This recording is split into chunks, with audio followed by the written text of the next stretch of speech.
Hello everyone, welcome back to our channel Login Assist. In this guide video, I will show you how to play with computer in chess.com.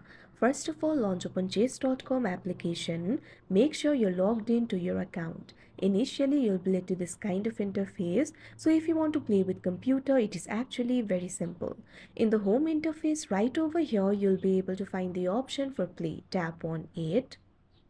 Now once you do that, you'll be led to this kind of interface. You'll be able to find various options like tournaments, play a friend, play bots, play coach, etc. So if you want to play with computer, tap on this option, play bots.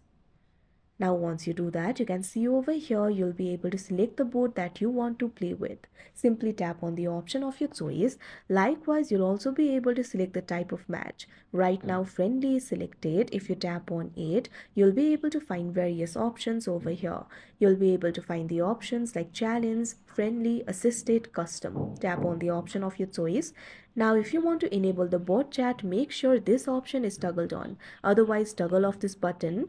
Now after you do that, tap on the play option that you can see on the screen. Now you can see over here, you'll be able to play with the computer. So that is how you play with computer in chess.com. I hope you found this video helpful. Thank you for watching. Make sure to like, share and subscribe to our channel.